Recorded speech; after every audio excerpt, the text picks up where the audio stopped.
Tahukah kamu, Indonesia adalah pengekspor produk hasil olahan gandum keempat di dunia? Lebih tepatnya, Indonesia adalah pengekspor mie instan keempat di dunia.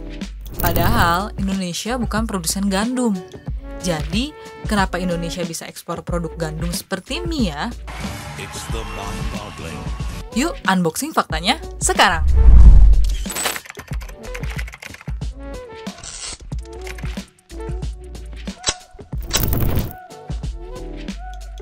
Untuk memproduksi mie instan, industri perlu mengimpor gandum dari negara-negara seperti Australia, Ukraina, Kanada, dan Afrika Selatan.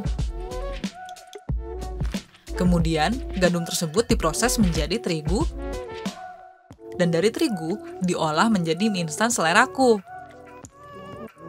Yang lain boleh suka yang isi dua.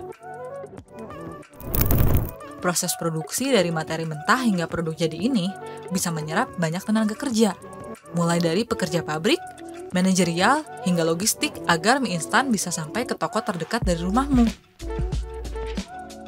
Selain dikonsumsi domestik, mie instan buatan Indonesia juga dikirim ke seluruh penjuru dunia.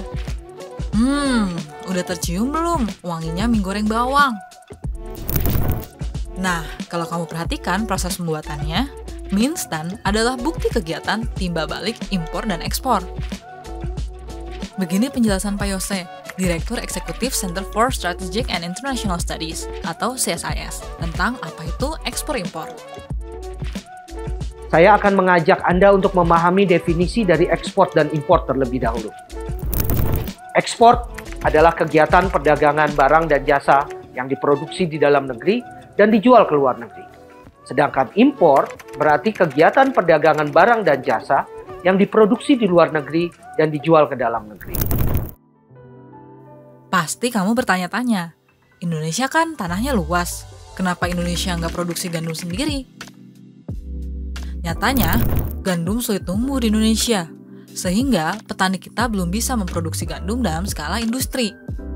Kalau dipaksakan, akan banyak biaya yang dikerahkan dalam proses riset dan pengembangan. Yang sering terjadi, alih-alih dapat panen, para petani malah merugi. Kalau kita impor terus, lebih rugi dong.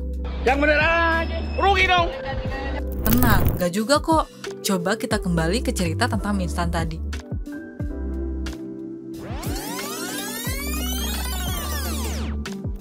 Setelah gandum yang kita impor dari Australia selesai, diproses menjadi mie instan, Indonesia kembali mengekspor mie instan tersebut ke Australia. Bahkan, Australia merupakan pengimpor mie instan Indonesia terbesar kedua di dunia.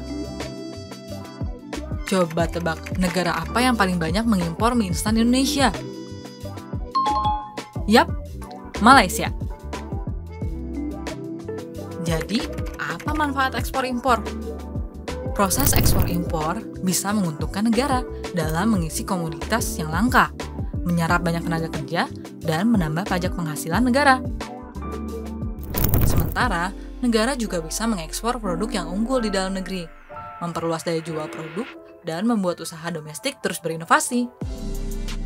Idealnya, ekspor-impor adalah solusi yang sama-sama enak bagi kedua belah pihak. Punya pendapat lain soal impor dan ekspor? Share di kolom komentar yuk!